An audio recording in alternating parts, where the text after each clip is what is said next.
So you guys have been sitting here so long that the Pope has been chosen. Wow.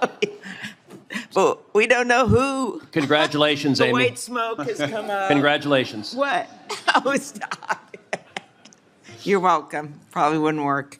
But in any case, it was, I left for some other things, came back because I had one more question that I wanted to ask, and it's related to just the whole deepfake issue, just because Senator Blackburn and Senator Coons and Senator Tillis and I worked on this really hard, and Blackburn and Coons are in the lead of the bill.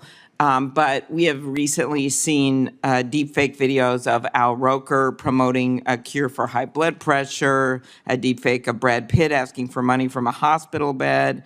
Sony Music has worked with platforms to remove more than 75,000 songs with unauthorized deepfakes, including voices of Harry Styles, Beyonce.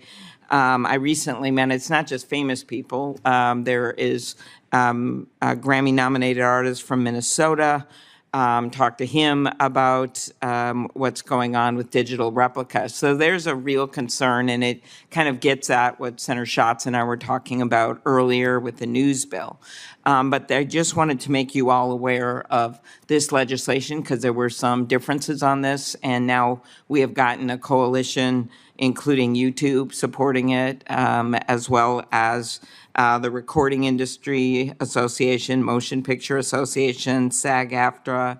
So it's a big deal, and I'm hoping it's something that you will all look at. But could you just comment, I would go to you, Mr. Smith first, about protecting people from having their likenesses replicated through AI without permission. And even if you all pledge to do it, our obvious concern is that there will maybe other companies that wouldn't. And that's why I think as we look at what these guardrails are, the protection of digital people's digital rights should be part of this. Mr. Smith. Yeah, no, I think you're right to point to it. It has become a growing area of concern.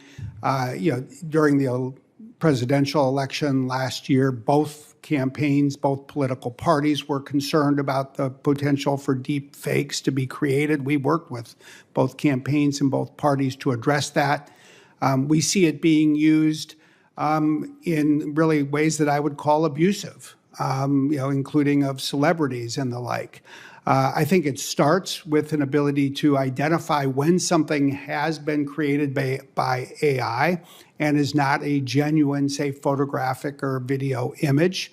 And we do find that AI is much more capable at doing that than, say, the human eye and human judgment. I think it's right that there be certain guardrails, and some of these we can apply voluntarily. We've been doing that across the industry. OpenAI and Microsoft were both part of that last year.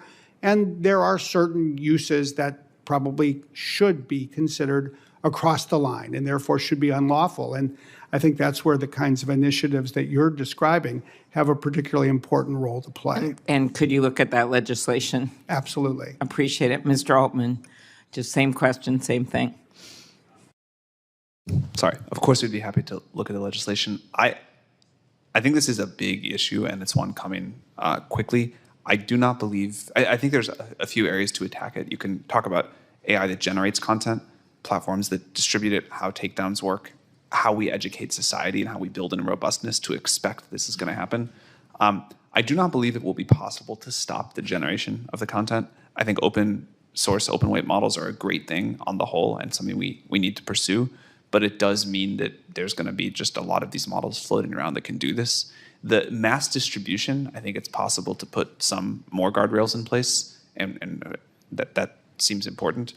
But I don't want to neglect the sort of societal education piece. I think with every new technology, there's almost always some sort of new scams that come. The sooner we can get people to understand these, be on the lookout for them, talk about this as a thing that's coming and then a thing that's happening, I think the better.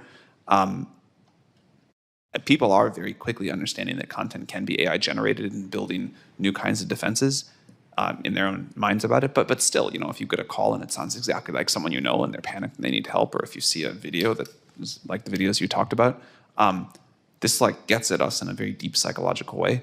And I think we need to build societal resilience because this is coming. Mm-hmm. it's coming, but we can, there's got to be some ways to we protect should do people's everything privacy for sure. rights, and you've got to have some way to either enforce it, damages, whatever. There's just not going to be any consequences. Absolutely, we should have Yeah. all of that. Bad actors still don't always follow the laws, and so I think we need an additional shield or whenever we can have them. But yes, we should absolutely protect Yeah. that. All right. Look forward to working with you on it. Thank you.